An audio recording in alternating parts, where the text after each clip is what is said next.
जाइए सावधान, खोल लीजिए आंख कान। क्राइम से जुड़ी हर कहानी को लेकर मैं हाजिर हूं आपके साथ। होगा हर जुर्म का खुलासा, खुलेगा हर जुर्म का लिफाफा। प्रदेश में बदमाश कितने बेखौफ हो चुके हैं, उनमें कोई खाकी का भी डर नहीं रह गया है और ना ही कानून की परवाह। वो तो सनक में आ गए हैं, आम लोगों के लिए अपराधी बन गए हैं। अपराध की घटनाएं लगातार बढ़ती हुई जा रही हैं। हमारा मकसद सनसनी फैलाना नहीं, लोगों को आगाह करना है। तो बने रहिए हमारे साथ और देखिए हर क्राइम से जुड़ी हुई बड़ी खबर।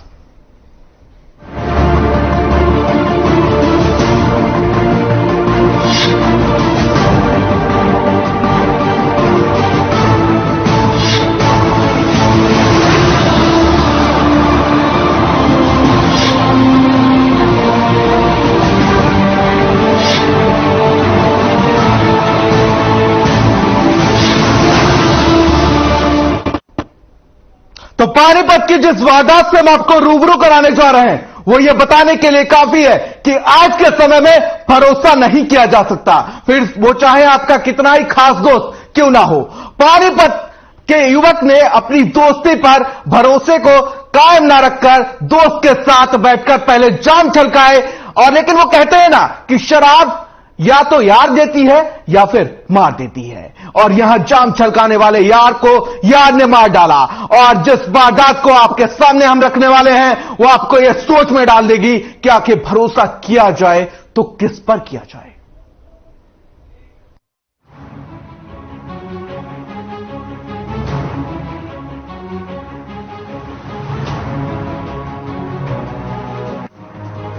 दोस्ती में गई जान, दोस्त बना जान का दुश्मन, खून का प्यासा बना दोस्त,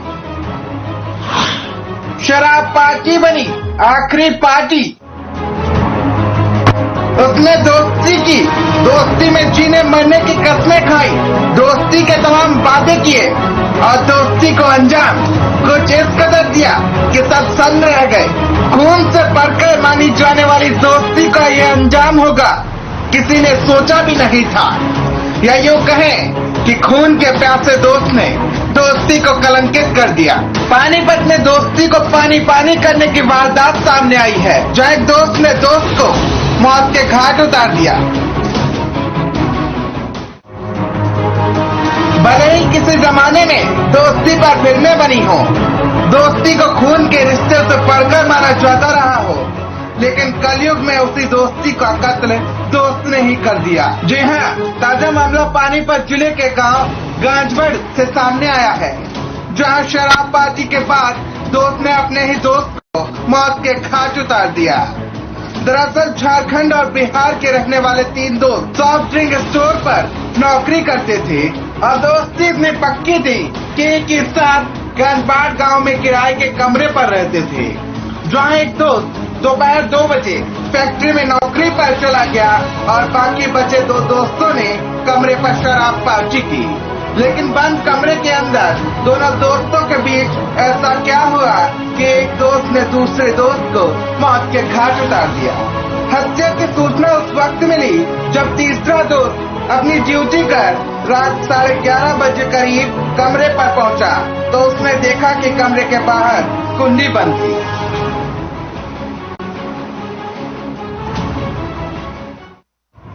देखे कुंडी खोले, देखे कि खून से लपटप है। वहाँ से हम भाग के अपना बंदा पास चले गए। फिर बोला के लेकर फोन लगवाए, जोनी अंकल फोन लगाए अपना बंदा से मोबाइल से, तो पुलिस आए, तो फिर पुलिस ये सब जांच पता करे। जैसे ही उसने कमरा खोला तो अंदर खून से लथपथ उसका दोस्त पड़ा हुआ था, जिसके बाद उल्टे पांव दौड़ा और आसपास के लोगों को बुलाकर लाया, साथ ही हत्या की सूचना पुलिस को दी। वहीं मौके पर पहुंची पुलिस ने एफएसएल टीम के साथ घटनास्थल का जायजा लिया, जिसके बाद पुलिस ने शव को कब्जे में लेकर पानीपत के सिविल अस्पताल में मोर्चरी में रखवा दिया। फिलहाल पुलिस ने फरार चल रहे आरोपी के खिलाफ मामला दर्ज कर जांच शुरू कर दी है, लेकिन पुलिस ने ये जरूर साफ कर दिया कि यह हत्या का ही मामला है। देखिए, रात को करीब 1 बजे हमारे पास सूचना आई थी कि गांव गांजबड़ में एक लड़के का कत्ल हो गया है। जिस सूचना पर हम अपनी टीम के साथ मौके पहुंचे तो वहाँ देखा कि आसपास जब पता किया तो 2 लड़के तो झारखंड के पलामू जिले के और एक लड़का यूपी का बिहार का। वो तीनों लड़के एक कमरे में रहते थे जो पेप्सी में स्टोर में काम करते थे। लेकिन अब सबसे बड़ा सवाल ये है कि आखिर भरोसा भी किया जाए तो किस पर किया जाए। दोस्त से दोस्त का कातिल बन गया और दोस्ती को कलंकित कर दिया। बंद कमरे में दोस्ती को वो कहानी लिखी गई जिसने दोस्ती को कलंकित कर दिया। क्या जमीन और जायदाद अपनों से ज्यादा बड़ी हो सकती हैं? सवाल छोटा है लेकिन गंभीर है। अगर हम आपसे पूछेंगे तो हम ये कहेंगे कि हां, जमीन और जायदाद अपनों से इतनी बड़ी होती है कि रिश्ते भी इस सामाजिक मोह के आगे बौने से लगते हैं। और ये हम इसलिए कह रहे हैं क्योंकि पानीपत में वो औलाद ही अपनी मां की जान की दुश्मन बन गई जिसने इन औलादों को 9 महीने पहले अपने पेट में पाला और फिर हाथ पकड़कर जीना सिखाया। लेकिन वो ममता जमीन के छोटे से टुकड़े के सामने हार गई और फिर जो हुआ वो आप हमारी इस खास रिपोर्ट में देखिए, जिसे देखकर आप जानकर दंग रह जाएंगे।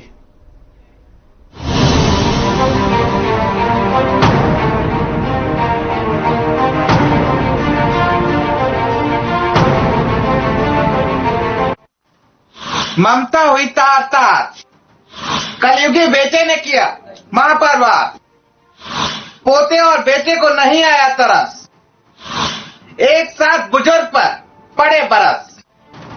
2 दरिंदे बेटे, एक हैवान पोता और बूढ़ी और असहज मां। बेटों और मां के बीच आ गई 1 एकड़ जमीन। और फिर क्या था, 1 एकड़ जमीन ने रिश्तों को तार-तार कर दिया।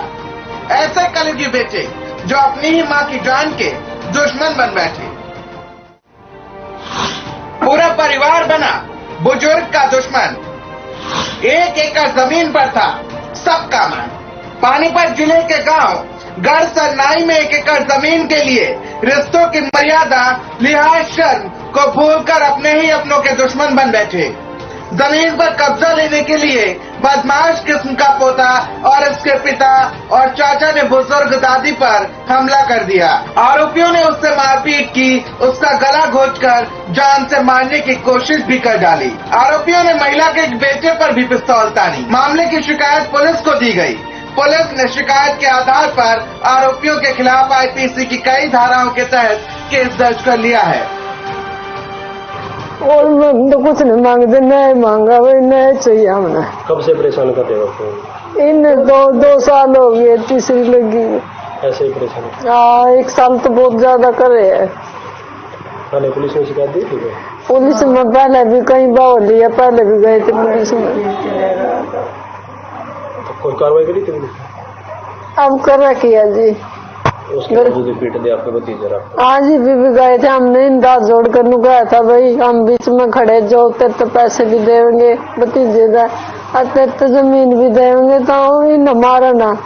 उसके लालच आ गए न, खत्म करा, ट्रैक्टर के ऊपर चढ़ा दिया था इनके।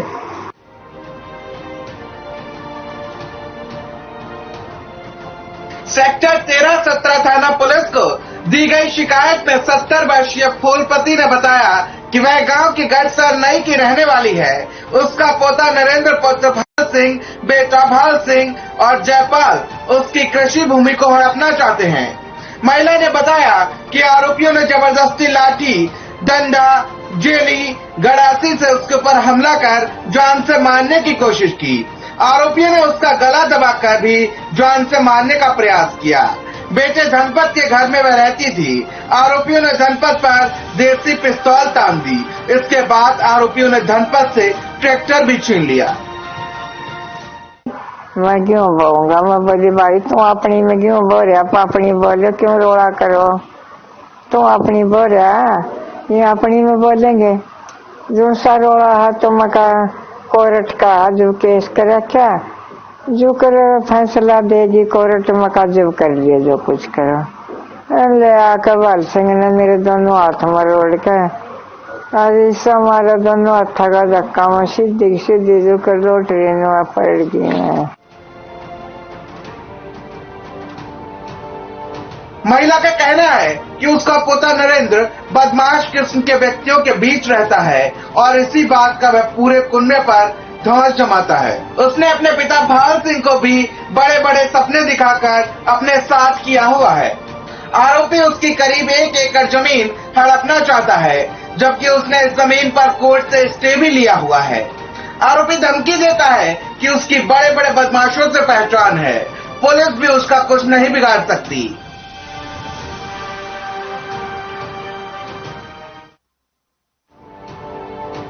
अब सोचने वाली बात यह है कि आखिर क्या बीती होगी उस 70 साल की बुजुर्ग पर जिसके दुश्मन अपने ही बन बैठे। उसको तो उसके अपनों ने ही जीते जी मार दिया।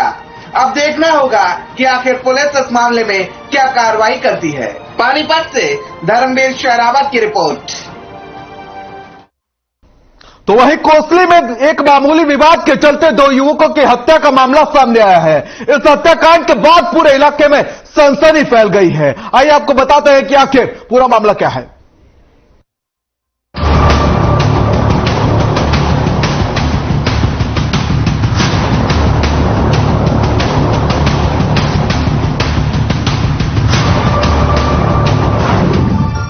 डीजे में डांस करना पड़ा महंगा, जान देकर 2 युवकों ने चुकाई कीमत।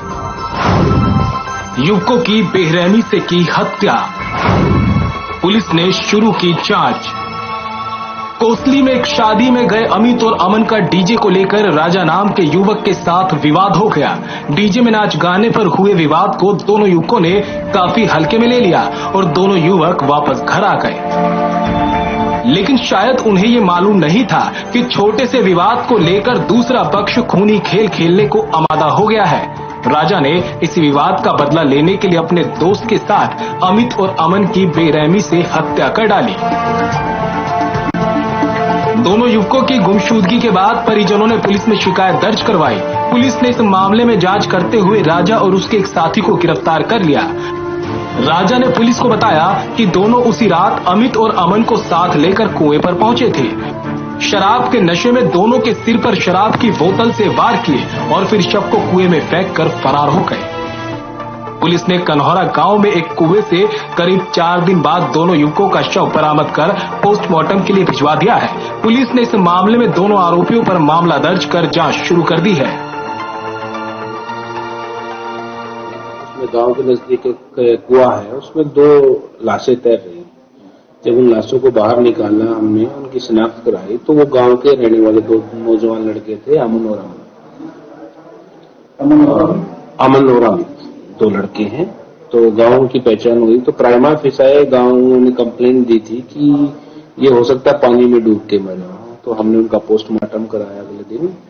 तो अगले दिन उन्होंने फिर से जो हमें सूचना मिली और उन्होंने कंप्लेंट भी दी है कि उन्होंने इन दोनों को लड़कों को 2 लड़कों के साथ बाइक पर जाते हुए देखा। इस हत्याकांड के बाद कन्हौरा गांव का हर ग्रामीण दहशत में है। हर किसी के जहन में सिर्फ यही सवाल है कि क्या किसी की जान की कीमत इतनी सस्ती हो सकती है?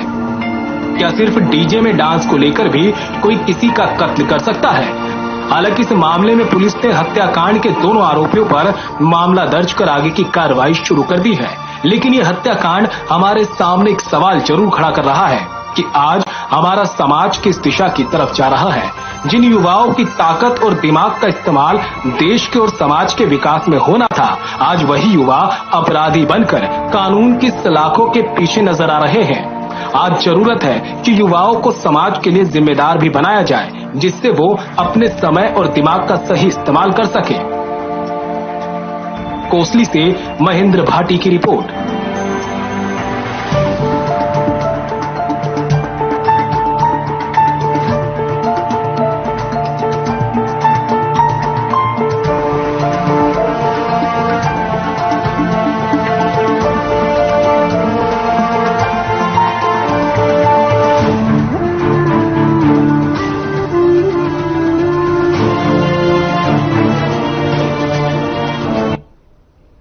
तो वही पानीपत में बदमाश बेखौफ हो चुके हैं। न पुलिस का कोई डर है, न ही कानून की परवाह। इन बेखौफ बदमाशों ने एक बार फिर से इस वारदात को अंजाम दिया है और बच्चे को किडनैप कर लिया है। क्या है पूरा मामला, कहां दिया गया वारदात को अंजाम, हमारे इस खास पेशकश में देखिए।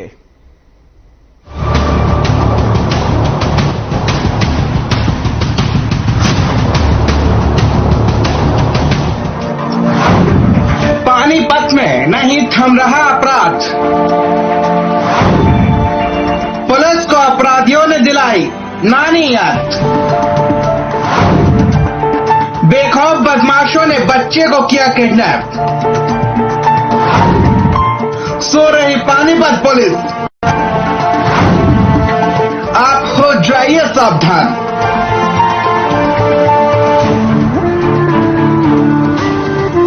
पानीपत में पुलिस अपने आप को बोनस साबित करती हुई नजर आ रही है, जिसका खामियाजा पानीपत के नागरिकों को भुगतना पड़ रहा है। आलम यह है कि पुलिस के नाक के नीचे किसी भी वारदात को अंजाम देना अपराधियों के लिए उसूल बन गया है। यह कहना बिल्कुल मुनासिब नहीं होगा कि आप चैन से सोइए, क्योंकि पानीपत पुलिस आपके लिए जाग रही है, बल्कि हम तो यही कहेंगे जागते रहो, क्योंकि पानीपत पुलिस सो रही है।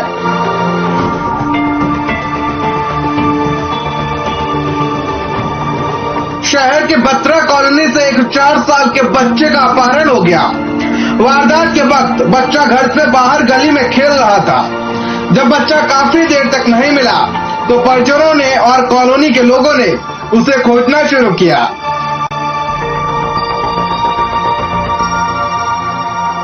इसकी सूचना 112 नंबर पर पुलिस को दी गई।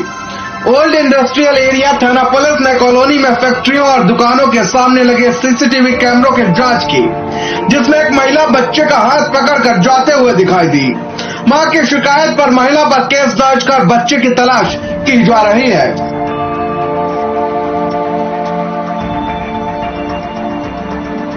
जे बात हुई मेरे ले गए हैं तो एक लेडीज आई है, ले गए दारू पिए थी, ले गए मेरे ले खाती है, चल चाउमीन खवाएंगे, हमने के रहने दो ले जाने को। हम चले गए अंदर तो मेरे ला उठा ले गया। कल 11-10 बज गए, 10:30 5 मिनट नाम को रूम पर रटे, हम तुरंत चले गए थाने। तुरंत थाने गए, पहले हमने ढूंढा जाए अपना बच्चा, फिर थाने गए। हमने बाबा मंदिर में बुलवाई दो, मैं लल्ला, हमने कही मैं लल्ला भाई वो अब ले गई मैं लल्ला। कुछ पता चला भी तक? अब नहीं, मेरे बच्चा को दिखाई हमने नहीं देखा अपने बच्चे को। बत्रा कॉलोनी निवासी नितिन की मां द्रौपदी गृहिणी और पिता श्रमिक है। उनके 2 बच्चे हैं। बड़ा बेटा नितिन 4 साल का है। रविवार के सुबह 11 बजे नितिन गली में खेल रहा था, जबकि मां छोटे बच्चे की देखभाल कर रही थी। घर के बाहर गली में खेल रहा नितिन जब आधा घंटा तक वापस नहीं आया तो तलाश शुरू हो गई। कई घंटे बाद भी जब नितिन का पता नहीं चला तो पुलिस को इसकी सूचना दी गई। पुलिस ने सीसीटीवी कैमरे खंगाले तो एक महिला नितिन का हाथ पकड़कर ले जाते हुए दिखाई दी। हमने पूरे पानीपत छाया डाला, पूरे पानीपत पुलिस संगम घूमते हैं, कल से पूरी रात घूमते हैं। हम रात भर खाली घूमते रहे, मेरे घर वाले पूरी रात घूमते हैं। फिर रात हो गई, ढूंढते मेरे घर वाला पति वाला अब नहीं आए। 2 मिनट लल्ला का फोटो निकलवा ले चले गए। आप कहाँ से आए और पानीपत में कब आए हो? हम पानीपत आए हैं, हमें हो गए हैं 2 महीना। उते पार आते हैं, उते पार ठहरे और उते पार 11-12 तारीख को हमें 1 महीना हो जाएगा। हम आए हैं तो निगोई की तेज। हाँ, कहाँ पड़ता है? बिहार में सैजानपुर, निगोई से बस आती है सूदी पानीपत। कितने बच्चे हैं आपके? मेरे यहाँ पे बच्चे हैं, एक मेरी बिट्टू है, एक मेरा छोरा है। बच्चों की मां द्रौपदी ने बताया कि वह परिवार के साथ 20 दिन पहले ही बत्रा कॉलोनी में रहने आई थी। आसपास के लोगों ने बताया कि महिला पड़ोस में रहती थी, लेकिन वह महिला को नहीं पहचानती। लोगों ने उसे कॉलोनी में आते जाते देखा है। बच्चे के न मिलने से परिजनों का रो रो कर बुरा हाल है और हर किसी से बच्चे की तलाश की गुहार लगा रही है, लेकिन अभी तक बच्चे का कोई पता नहीं चल पाया है, जबकि पुलिस की कई टीमें इस मामले में लगी हुई हैं। लेकिन सवाल यही है कि आखिर कब तक पानीपत में अपराधियों के आगे पुलिस नतमस्तक होती हुई सलामी देती रहेगी, जिसका खामियाजा जनता को भुगतना पड़ेगा। पानीपत से धर्मवीर शरावत की रिपोर्ट।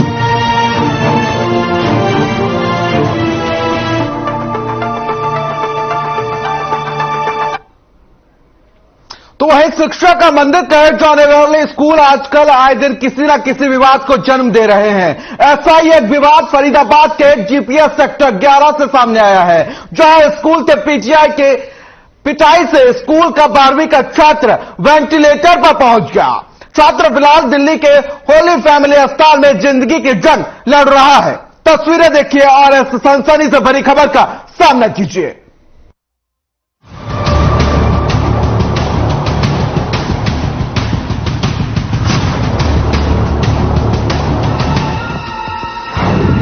टीचर का टॉर्चर, शिक्षा के मंदिर में जल्लाद टीचर, 10 मिनट लेट आने की दी सजा, छात्र को वेंटिलेटर पर पहुंचाया।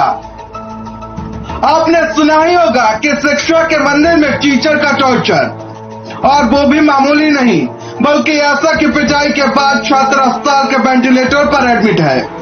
मामला अपूर्वा सिंह यादव जीपीएस सेक्टर 11 का है, जहां कक्षा 12वीं के छात्र के स्कूल की पीटीआई ने इस कदर पिटाई कर दी कि छात्र अब वेंटिलेटर पर जिंदगी और मौत के बीच जूझ रहा है।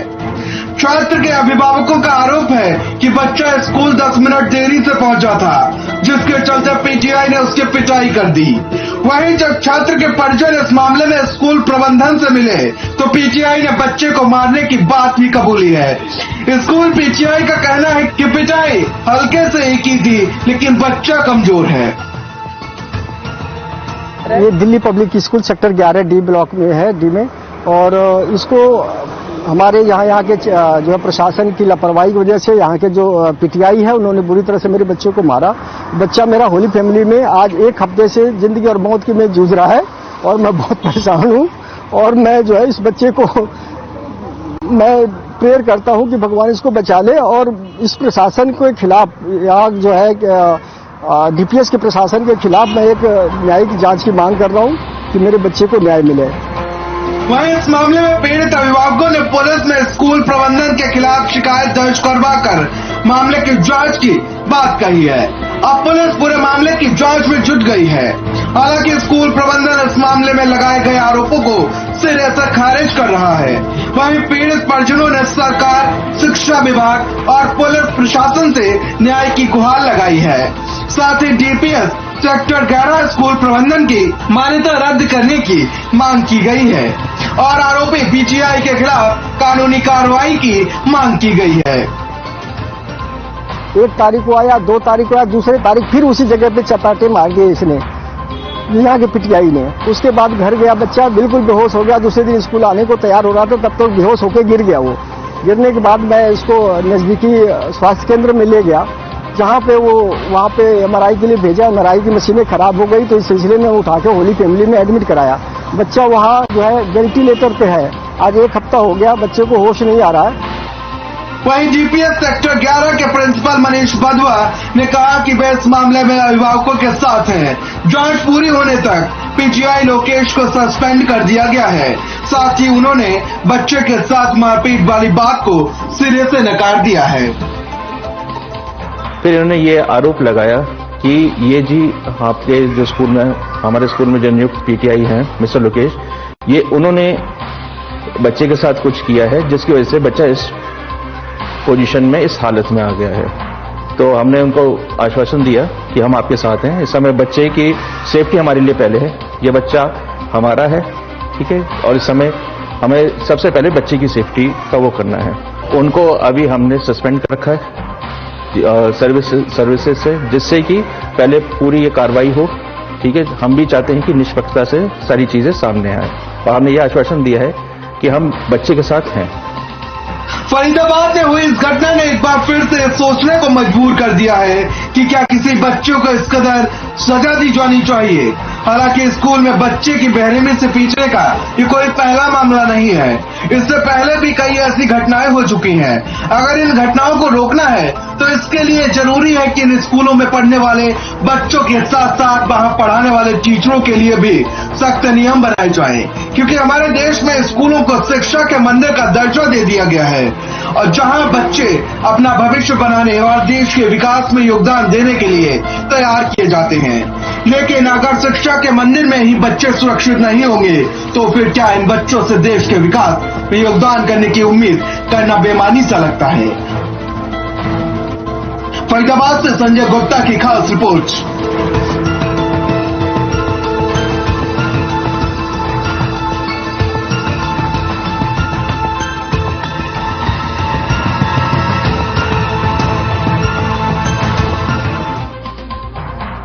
तो हो जाइए सावधान, खोल लीजिए आंख कान, खुलेगा हर जुर्म का लिफाफा, होगा हर जुर्म का खुलासा। जिस तरीके से वारदातें सामने आई हैं, उसने कहीं ना कहीं इंसानियत को झकझोर के रख दिया है। हो सकता हो कातिल इस वक्त आपकी खिड़की से झांक रहा हो, तो हो जाइए सावधान। और इसी के साथ मैं लूंगा आपसे विदा। नमस्कार।